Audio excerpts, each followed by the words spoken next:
এ কোন সকাল যা রাতের চেয়েও অন্ধকার।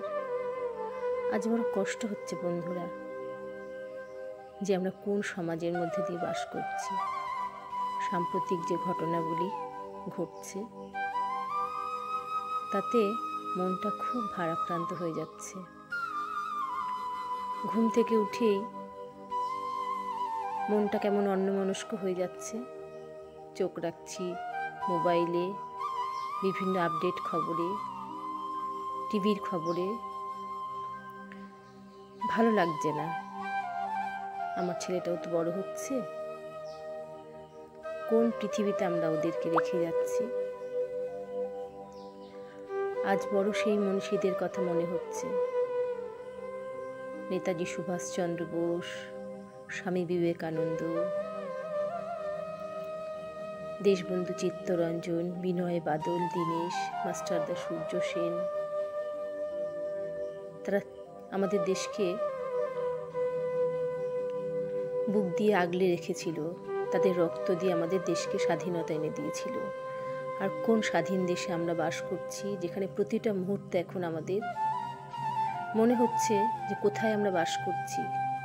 যখন ছোটবেলায় স্কুলে যেতাম, মাস্টারমশাই দিদিমণিরা যদি আমাদের বকতো, লাঠি দিয়ে মেরে দাগও করে দিত, আমার মা বাবারা কোনো সময় প্রশ্ন করতো না, দিদিমণি কেন আমার ছেলে মেয়েকে মেরেছেন, কারণ তখন সেটাই নিয়ম ছিল। আর এখন মাস্টারমশাই দিদিমণিদের শাসন করার অধিকার নেই। তারা নিজের সন্তানের মতো আমাদেরকে মানুষ করেছে।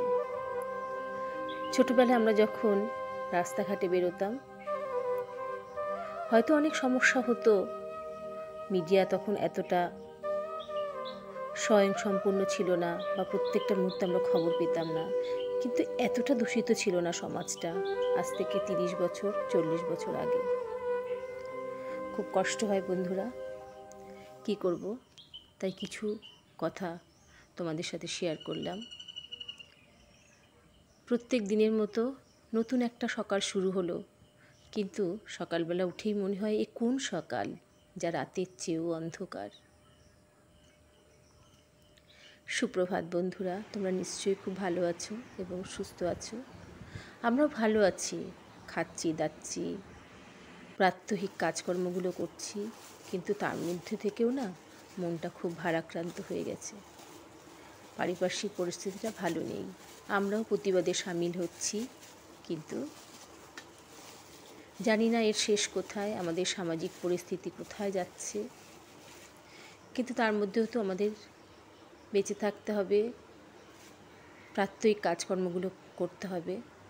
তাই প্রত্যেক দিনের মতো চলে আসলাম রান্নাঘরে। সকালের কাজকর্ম সমস্ত বাসি কাজ কমপ্লিট করে দেখো দুপুরে রান্না করতে হবে। গুছিয়ে নিচ্ছি সব কেটে। গাছের একটা মোচা ছিল, সেটা আগের দিন রাত্রিবেলা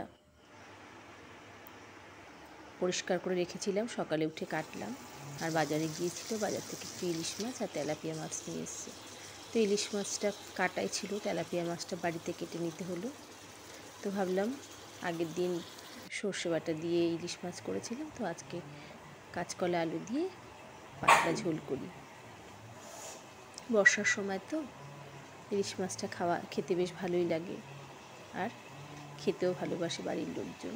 কিন্তু ওই যে বললাম, আমার ছেলে খায় না, ছেলের জন্য আলাদা করে আবার ডিমের ঝোল অথবা ডাল সিদ্ধ বা ডিম আলাদা করে দিতে হয়। ওর একটু সিদ্ধ হলে, একটু একটা তরকারি হলেই হয়ে যায়, কোনো সমস্যা এমনিতে নেই যে আমি এটা দিয়ে খাবো না ওটা দিয়ে খাবো না। যাই হোক, দেখো রান্না করে নিচ্ছি।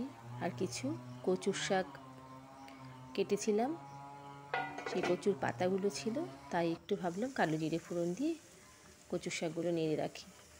আমার কিন্তু ভালোই লাগে, শাক পাতাটা আমাদের খাওয়া হয় খুবই। আর ছিল একটু চাল কুমড়ো, তো সেটা একটু কালো জিরে শুকনো লঙ্কা ফোড়ন দিয়ে নামানোর সময় একটু কাসুন্দি দিয়ে নামিয়েছিলাম। আর মোচাটা করেছিলাম ছোলার ডাল দিয়ে। তো এই ছিল আজকে আমার দুপুরে রান্নাবান্না।